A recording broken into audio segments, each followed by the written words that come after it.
Good morning friends. GST platform के YouTube channel में आप सभी का स्वागत है। जी हाँ फ्रेंड्स, जीएसटी रिटर्न्स के अंदर काफी बड़े चेंजेस नोटिफाई कर दिए गए हैं 10 नवंबर 2020 से। इसके अंदर जो सबसे इंपॉर्टेंट चीज है वो है दो नई स्कीम। एक है क्यूआरएमपी स्कीम और एक है आईएफएफ फैसिलिटी। सर ये क्या है? अभी तक तो जीएसटीआर 3B और 1 से हम लोग फाइलिंग कर रहे थे। अब ये क्यूआरएमपी स्कीम और आईएफएफ स्कीम क्या है मैं आपको बता दूं। आईएफएफ का मतलब है इनवॉइस फर्निशिंग फैसिलिटी। इसका मतलब क्या हुआ? आईएफएफ का मतलब होता है कि आपको, अगर आपने क्वार्टरली रिटर्न ऑप्ट किया है, यानी कि आप क्वार्टरली रिटर्न फाइल करना चाहते हैं, तो उसमें सबसे बड़ा सवाल ये आता था कि आपसे जो बंदा माल परचेज कर रहा है, या आप क्वार्टरली जीएसटीआर 1 फाइल करते हैं, तो आपसे जो बंदा माल परचेज कर रहा है उसको इनपुट टैक्स क्रेडिट लेने में दिक्कत आती थी।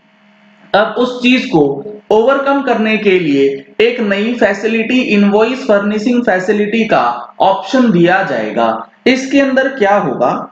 इसके अंदर बेसिकली एक क्वार्टर के अंदर 3 महीने होते हैं। इस 3 महीने के लिए पहले और दूसरे मंथ में, इन 3 महीनों में जो पहला और दूसरा मंथ होगा उसके अंदर आपको जीएसटीआर 1 नहीं फाइल करनी है। उसमें आप अगर चाहते हैं तो आप B2B इनवॉइसेस को अपलोड कर सकते हैं इस इनवॉइस फर्निशिंग फैसिलिटी को यूज करते हुए, ताकि सामने वाले का इनपुट टैक्स क्रेडिट जो है वो इंटैक्ट रहे, उसको दिक्कत ना आए। क्योंकि आपने जो इनवॉइस फर्निशिंग फैसिलिटी में अपलोड कर दिया वो सामने वाले के 2A या 2B में रिफ्लेक्ट करेगा। अब उसके बाद क्वार्टर एंड होने के बाद जब आप तीसरे महीने के लिए जो क्यूमुलेटिव जीएसटीआर 1 फाइल करेंगे 3 महीने की, उसमें वो इनवॉइसेस जो आपने इनवॉइस फर्निशिंग फैसिलिटी में नहीं डाले हैं वो डालेंगे। जो इनवॉइस फर्निशिंग फैसिलिटी में है डालने की जरूरत नहीं पड़ेगी। तो ये एक रास्ता आपको दे दिया गया है कि क्वार्टरली होते हुए भी आप इनपुट टैक्स क्रेडिट जो है अब 2A में रिफ्लेक्ट करवा सकते हैं सामने वाले के डेटा पे। अब इसके बाद आता है क्यूआरएमपी स्कीम। ये क्या भला है? इसका फुल फॉर्म होता है quarterly return and monthly payment scheme. जी हाँ फ्रेंड्स, सही सुना आपने, quarterly return and monthly payment, यानी कि आपको रिटर्न क्वार्टरली भरनी है लेकिन पेमेंट मंथली ही करनी होगी। तो भैया जब आपको पेमेंट मंथली करनी है तो आपको अपना सेल, आपको अपना परचेज, आपको अपना आईटीसी और जो भी रूल्स होते हैं वो हर महीने फॉलो करने होंगे, तभी आप पेमेंट निकाल पाएंगे कि सही मेथड क्या है, क्या अमाउंट आपको पे करना है। अगर आपने क्वार्टरली रिटर्न ऑप्ट कर लिया है और मंथली पेमेंट आपको करना ही पड़ेगा, तो आप ये कतई नहीं मान सकते कि अब आपको राहत मिलने वाली है। राहत मिलने वाली नहीं है, प्रोसेस में चेंज है, कहानी वहीं की वहीं रहने वाली है। आपको हर महीने अकाउंटिंग करनी होगी, हर महीने बुक्स की कीपिंग करनी होगी, हर महीने रिकॉर्ड्स मेंटेन करने ही होंगे। और ये जितनी चीजें मैं बता रहा हूं हर एक चीज ऑप्शनल है।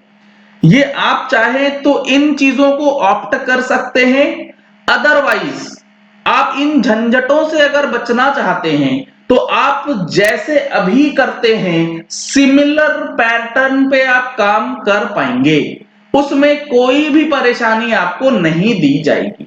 ये एक एडिशनल ऑप्शंस आपके लिए होगा। इन झंझटों से बचने के लिए आपके पास रास्ता रहेगा कि आप एग्जिस्टिंग मेथड को ही फॉलो करते रहिए, खाली आप इनवॉइस फर्निशिंग फैसिलिटी जो है वो एडिशनली वो यूज कर सकते हैं और इसके अलावा आपको कोई दिक्कत नहीं है। अब क्यूआरएमपी स्कीम के अंदर जो आपको पेमेंट करना है, अगर आपने क्वार्टरली रिटर्न फाइल करना है लेकिन पेमेंट मंथली करना है, तो इसके लिए इन्होंने दो मेथड दिए हैं। जी हां फ्रेंड्स, पेमेंट के लिए दो अलग अलग मेथड हैं, ध्यान से समझिएगा। पहला मेथड है फिक्स्ड सम मेथड और दूसरा है सेल्फ असेसमेंट मेथड। क्या फर्क है दोनों में, मैं आपको बिल्कुल सिंपल टर्म में बताऊंगा कि ये जो फिक्स्ड सम मेथड है इसका क्या मतलब है। इसका मतलब ये है कि फिक्स्ड सम के अंदर जो आपको मंथली पेमेंट करनी है वो ऑटोमेटिक बेसिस पे होगा। ऑटोमेटिक बेसिस में कौन से फॉर्म से होगा?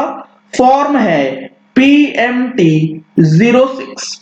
ये जो फॉर्म है ये काफी लोगों ने यूज किया, ऑलमोस्ट सब लोगों ने यूज किया है। बेसिकली ये फॉर्म जो है वो चालान है। इस चालान के अंदर आपको एक ऑप्शन दिया जाएगा एडिशनल। देखिए क्या ऑप्शन वहां पर रहेगा, ये आप देख पा रहे हैं फिक्स्ड सम मेथड। यहां पर जो चीजें बताई गई हैं कि एक फैसिलिटी आपको दे दी जाएगी जीएसटी पीएमटी 06 के अंदर, जो कि प्री फिल्ड होगा। और प्री फिल्ड किस बेसिस पे होगा? For an amount equal to 35% of the tax paid in cash in the preceding quarter where the return was furnished quarterly or equal to the tax paid in cash in the last month if the return is filed monthly। तो यहां पर जो option होगा वहां पे आपको reason select करना होगा। while generating the challan taxpayer should select monthly payment for quarterly tax payer. यानी कि जब आप चालान बनाएंगे तो आपको ये स्कीम सिलेक्ट करना होगा अंडर फिक्स्ड सम मेथड कि quarterly return monthly payment scheme में हम लोग जाना चाहते हैं।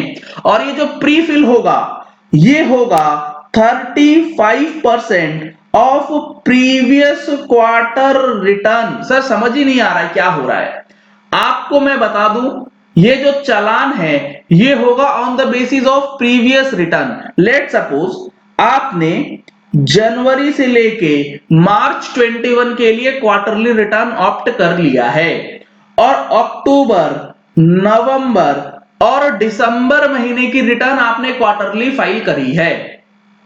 तो अक्टूबर, नवंबर और दिसंबर महीने में जितना टैक्स आपने कैश बेसिस पे पेमेंट किया है उसका 35% ऑटोमेटिकली प्री फिल होकर के आ जाएगा पीएमटी 06 में फिक्स्ड चालान के अंदर। लेकिन अगर आपने अक्टूबर, नवंबर, दिसंबर के अंदर मंथली फाइलिंग करी है तो दिसंबर महीने का जितना भी पेमेंट होगा, 35% नहीं, दिसंबर महीने का जितना भी पेमेंट होगा यानी कि 100% पेमेंट इन कैश वो आपके प्री फिल्ड चालान में पीएमटी 06 के अंदर दिखेगा फिक्स्ड सम मेथड में। अब जो दूसरा मेथड है वो है सेल्फ असेसमेंट मेथड। ये जो अभी हम लोग करते हैं मैन्युअली, आपको कैलकुलेशन करना है सेल, परचेज वगैरह वगैरह, ये सारी चीजें करने के बाद आपको पहले 2 महीने के लिए टैक्स का पेमेंट जो है वो करना पड़ेगा। यहां पर इन्होंने दोनों ऑप्शन को बता दिया है। फिक्स्ड सम मेथड और सेल्फ असेसमेंट मेथड में आपको आउटवर्ड सप्लाई और इनपुट टैक्स क्रेडिट अवेलेबल का जो है पीएमटी 06 के अंदर नेट ऑफ कर करके पेमेंट जो है वो कर देना है। आईटीसी के लिए आपके पास 2B का मेथड जो है वो दिया जाएगा, 2B का फॉर्म जो है उसके अंदर आईटीसी आपको दी जाएगी। लेकिन कौन सा ऑप्शन ऑप्ट करें और कौन सा ऑप्शन नहीं, दोनों में कुछ प्रॉस है कुछ कॉन्स है। अगर आप फिक्स्ड सम मेथड में जाते हैं तो आपके चाहे पहले महीने में टैक्स बनता हो या ना बनता हो, ऑटोमेटिकली पिछले क्वार्टर के बेसिस पे आपको टैक्स जमा करना होगा। अगर आपके पास इलेक्ट्रॉनिक कैश लेजर या क्रेडिट लेजर में सफिशिएंट सम है फिर तो कोई दिक्कत नहीं है, आपको पेमेंट करने की जरूरत नहीं पड़ेगी। और सबसे इंपॉर्टेंट चीज कि अगर आप फिक्स्ड सम मेथड में जाते हैं तो आपको पहले 2 महीने के लिए इंटरेस्ट का पेमेंट नहीं करना पड़ेगा। लेट सपोज आपने जनवरी महीने में टैक्स लायबिलिटी बनती थी 100 रुपए, आपने पेमेंट करा 80 रुपीज का, 35% जो बन रहा था वो बन रहा था 80 रुपीज लेट सपोज। तो 20 रुपीज जो आपने पेमेंट नहीं किया और जो बैलेंस पेमेंट है जब आप क्वार्टरली फाइल करेंगे तो रेस्ट अमाउंट आप पे कर देंगे, वहां पर इंटरेस्ट नहीं लगेगा फिक्स सम के अंदर। लेकिन सेल्फ असेसमेंट बेसिस पे अगर आप ऐसा करेंगे तो आपको इंटरेस्ट जो है वो देना पड़ेगा। तो ये एक दोनों में मोटा फर्क जो है वो निकल के आएगा।